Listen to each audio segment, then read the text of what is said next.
Chapter 4. The Federal Reserve Incorporated.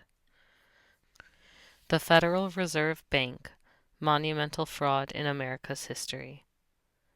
Man can live and satisfy his wants only by ceaseless labor, by the ceaseless application of his faculties to natural resources. This process is the origin of property. But it is also true that a man may live and satisfy his wants by seizing and consuming the products of the labor of others. This process is the origin of plunder. Since man is naturally inclined to avoid pain, and since labor is pain in itself, it follows that men will resort to plunder whenever plunder is easier than work. When plunder becomes a way of life for a group of men living in society, they create for themselves, in the course of time, a legal system that authorizes it and a moral code that glorifies it. The Law, by Frederick Bastiat, economist and statesman, June 1850. Banks are established for one reason and one reason only, to plunder the wealth of diligent, honest, hard-working people. Impenetrable secrecy shrouds the issue of money, banking, finance, and economics.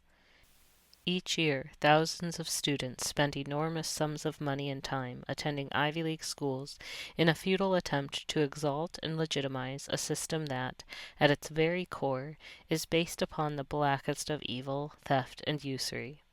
Our founding fathers had no difficulty whatsoever understanding the agenda of the bankers, and they constructed our Constitution to protect us from that force of darkness. They hated the Bank of England in particular, and felt that even if we were successful in winning our independence from King George, we could still never truly be a nation of freedom unless we started with an honest money system. Only a $50,000 education could convince a man that a thief is honest, that wrong is right, and day is night. Most of these Ivy League club members become lawyers. These lawyers and judges then populate the justice system of this country, protecting the international bankers. On one side of this justice highway stand these warped intellects. We, the American people, stand on the other. The only things in the middle of the road are dead skunks and ignorant people.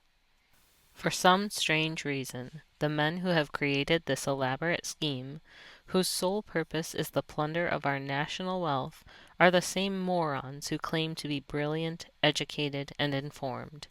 Even they cannot seem to agree on much of anything when it comes to banking or money. An International Monetary Fund seminar of eminent economists couldn't agree on what money is and how banks create it. Wall Street Journal, September 24th, 1971. After reading this book, you will understand more about money and banking than the average banker knows. You will be equipped with information that you need to know and of which we're deprived by your government-funded public education. You can stop living as though someone else held your destiny in his hands. Those who create and issue credit and money direct the policies of government and hold in the hollow of their hands the destiny of the people. The Right Honorable Reginald McKenna, Midland Bank of England, Secretary of the Exchequer. Whoever controls the money in any country is master of all its legislation and commerce. President James Garfield. Exposing the fraud.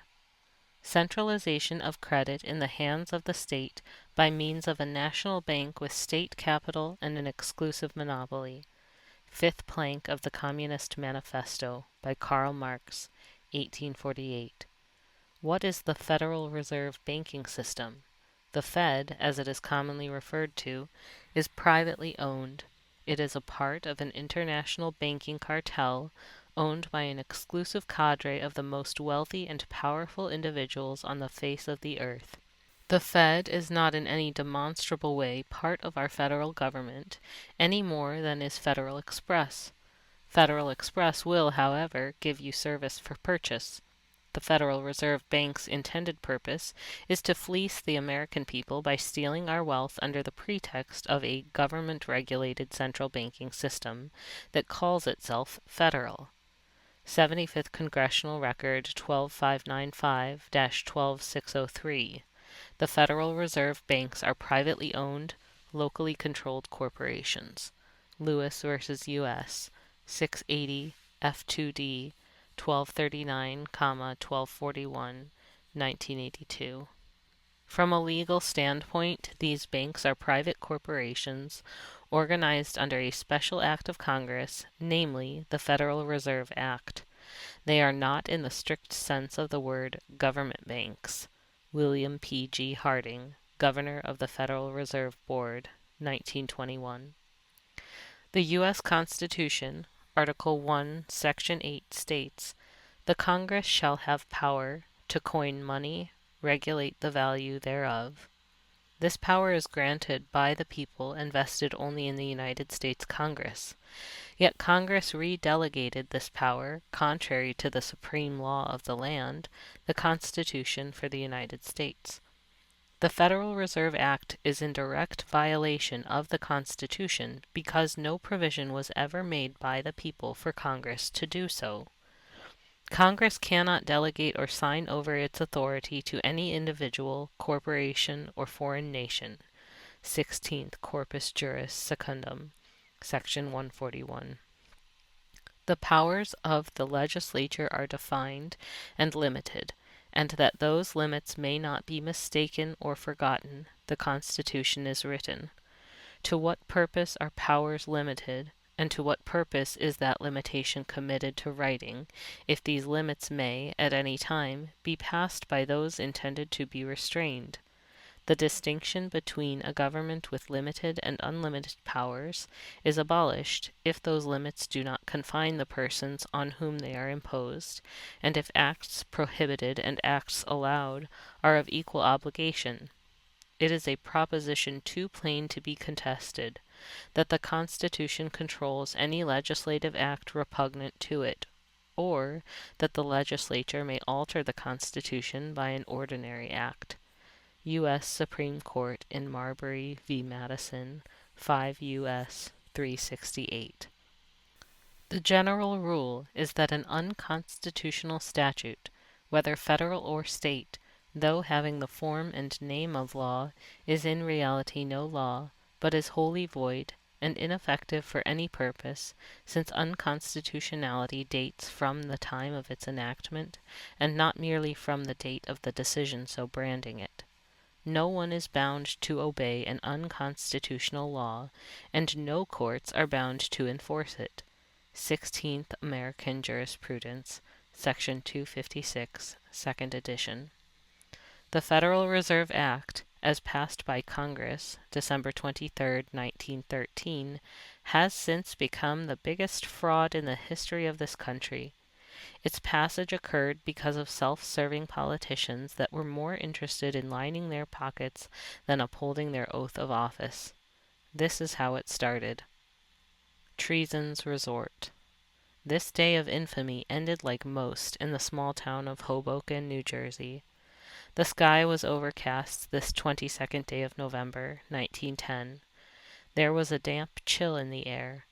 A train moving southwest left its vapor trails in the evening sky and moved off into the sunset on a journey that would within the near future change the world forever. On the train, as it sped secretly into the blackness of night and into a malevolent future, were several of the most influential, powerful financial and political men in the world. Many hours went by in silence. All men present knew they were to play a part in the development of a master plan that would alter forever their destiny, the destiny of the United States, and of the entire world. For some of these men, traveling in the sealed rail car with the windows blacked out, doubt crept into their minds as they pondered what would happen to them if identified. They would certainly be branded by some a traitor to the country, for clearly this act they were undertaking was treason. The others among them had no latent sentiment of patriotism. Their only allegiance was to their families, Rothschild, Rockefeller, Morgan, and money beyond imagination that was soon to be theirs. The train moved steadily south, consuming mile after mile of rail, bringing the collection of traders, bankers, and politicians closer to their destiny at Jekyll Island, Georgia. Conditions precedent to the Jekyll Island meeting unfolded several years earlier with the 1907-08 financial panics, which had been secretly orchestrated by J.P. Morgan. Morgan destabilized the currency by starting a rumor about a competitor to eliminate competition and consolidate his power. This experience unnerved the entire country. President Theodore Roosevelt signed into law a bill which created the National Monetary Commission. This commission was charged with the formulation of plans for stabilization of the U.S. currency. Senator Nelson Aldrich, grandfather to Nelson Rockefeller, was appointed its chairman. Senator Aldrich, along with the entire commission, departed for Europe seeking solutions to the problems of U.S. banking and currency stabilization. Their trip lasted nearly 2 years. The committee visited with heads, Rothschild, of all the European central banks. Upon their return, no results of the trip were published. No legislation was offered to Congress. All that was known was that the bill for the trip was $300,000. There were, however, some interesting immigrants landing on our shores along with the returning banking committee. One of them, Paul Warburg, a German and member of the Rothschild banking family, German division, immediately gained employment at the banking house of Kuhn, Loeb and Company as an advisor at a salary of $500,000. Warburg and Aldrich developed a plan, which Aldrich submitted to Congress, entitled the Aldrich Plan, which was soundly rejected by the Western and Southern congressmen. As the train approached the Brunswick, Georgia station, several dark limos were present, awaiting the arrival. A small group of newspaper reporters were waiting to interview some VIPs. None were sure who they were or what they could possibly want in this small Georgia town. As the train came to a noisy, steamy stop, the reporters gathered around the sealed car with the drawn windows. Down through the clouds of steam stepped Senator Aldrich to lead the resistance and offer answers to the annoying questions he knew were sure to follow. The reporters gathered around and to his side listening to the senator's story on the glory of duck hunting at Jekyll Island. Meanwhile, the other members of the coach disembarked and silently entered the waiting cars, unseen and unidentified. The duck hunters included Benjamin Strong, known as J.P. Morgan's lieutenant, America's recent German immigrant, Paul Warburg, Charles D. Norton, president of the Morgan-dominated First National Bank of New York, Shelton, Aldrich's private secretary, A. Piatt Andrew, assistant secretary of the Treasury, Frank Vanderlip, president of the National City Bank of New York and Rockefeller's agent, and Henry P. Davison, senior partner of J.P. Morgan Company. Jekyll Island was a pleasant getaway from the turmoil of a busy banker's day. You can imagine how exhausting the denial of loans, foreclosures on homes, and collection of bad debts can be. Several years prior to the meeting, the island had been purchased by J.P. Morgan and a few of his wealthy New York banking and industrialist friends for the purpose of a vacation spot, spicy parties, winter golf, and an occasional duck hunting expedition. The launch trip to the island was uneventful and relaxing after the railcar journey from New York. This was the perfect spot for such a high-level meeting, which would direct the course of future human events. The owners of the Jekyll Island Hunting Club, in and of themselves, represented 1/5 of the total wealth of the world, and some of them were soon to get richer. Of course, there was no intention for this group of high rollers to duck hunt. Their agenda was strictly focused on the development of a central bank and its funding. Out of this gathering were to spring plans for implementing the 16th and 17th Amendments to the United States Constitution and a central bank, Federal Reserve Bank. Senator Aldrich was expected to develop a monetary reform plan to submit to Congress. The plan that was to be developed here by these assembled must, by any means, keep the author's identity secret from Congress and the American people. Southern senators would rebel if it were known that the very people they feared, Wall Street bankers, were developing the plan that Congress had just rejected. The heart of the reform plan was the creation and funding of a central bank, Approximately 1 year prior to the meeting, joint resolutions had been sent to the states for ratification to become part of the constitutional body of law. The 16th Amendment was the tool necessary to fund the Federal Reserve banking system. This amendment would mean the success or failure of their monetary plans. No matter what, this amendment must become law. President Woodrow Wilson, along with his watchdog, Colonel House, who was an agent of Rothschild, had to enlist the aid of Secretary of State Philander Knox. Together, these three would proclaim that the 16th Amendment had been ratified even though they knew it had little or no chance of ratification. This had to be done. After the proclamation, the amendment file would be hidden away and no one would ever know that a little detail like non-ratification ever happened. No one will ever go out to the states and check. And no one did until two men named Bill Benson of South Holland, Illinois, and M.J. Red Beckman of Butte, Montana, came along. The law that never was.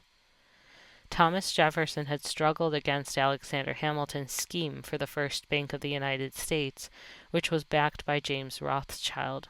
He stated, "A central bank is a greater threat to our freedom than a standing army." Later, President Andrew Jackson was successful in removing the Second Bank of the United States. Again, Rothschild was attempting to gain a foothold on this continent. President Jackson stated, "You are a nest of vipers and thieves, and by the grace of the Almighty God I will root you out." And so he did. We were saved once again by a wise and assertive leader. I am afraid the crop of presidents, beginning with Wilson to the present day, were not cut from the same cloth as our former presidents, and are directly under the influence and control of the same evil financiers of the original central banks of our past. With a negative history of central bank activity in America, Paul Warburg had warned the group not to call it a central bank. He convinced the group of conspirators to use the name Federal Reserve Bank. The word federal had the inference of government, and the word reserve gave a warm, fuzzy feeling of confidence that there was something set aside that would stabilize the currency in hard times. Nothing in the words Federal Reserve Bank has, in fact, any of the substance that the words suggest. The Federal Reserve Bank is not federal, and has no true governmental authority. The word reserve is misleading in that there are no reserves of any kind. The controllers of our currency and our lives are those same secret society members who control Europe, Japan, and now Russia. Their plans of world domination are nearly perfected. The only concerns they have are that the American people who are armed to the teeth, having tasted freedom, would fight to the death to preserve it. This is why they desperately seek the outright banning of guns in America. State Department Document 7277. In referencing the Jekyll Island meetings, Bertie Charles Forbes, the founder of Forbes magazine, 6 years after the event, wrote, "Picture a party of the nation's greatest bankers stealing out of New York on a private railroad car under cover of darkness, stealthily hiding hundreds of miles south, embarking on a mysterious launch, sneaking onto an island deserted by all but a few servants, living there a full week under such secrecy that the names of not one of them was once mentioned, lest the servants learn the identity and disclose to the world this strangest, most secret expedition in the history of American finance. I am not romancing. I am giving to the world, for the first time, the real story of how the famous Aldrich currency report, the foundation of our new currency system, was written. The utmost secrecy was enjoined upon all. The public must not glean a hint of what was to be done.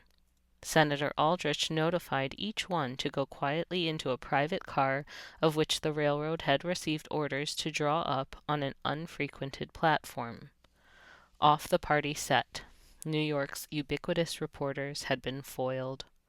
Nelson, Aldrich, had confided to Henry, Frank, Paul, and Piatt that he was to keep them locked up at Jekyll Island, out of the rest of the world, until they had evolved and compiled a scientific currency system for the United States, the real birth of the present Federal Reserve System. The plan done on Jekyll Island in the conference with Paul, Frank, and Henry. Warburg is the link that binds the Aldrich system and the present system together. He, more than any one man, has made the system possible as a working reality. The Federal Reserve System was, from the day of its inception, unconstitutional. The administrators of the system were to be appointed directly by the President, giving the Congress no say in its construction. Had this been known, the Western and Southern states would have had an all-out rebellion. The last things in the world they trusted were the Wall Street bankers who had created the 1907-1908 panic. Now, to have these men at the control of America's currency would never have been permitted. This was the major concern of Aldrich and the reason for the high secrecy concerning the meeting. Under the proposed system, there would be 4, later 12, regional Federal Reserve banks throughout the country, the New York Bank being in control of all the regions.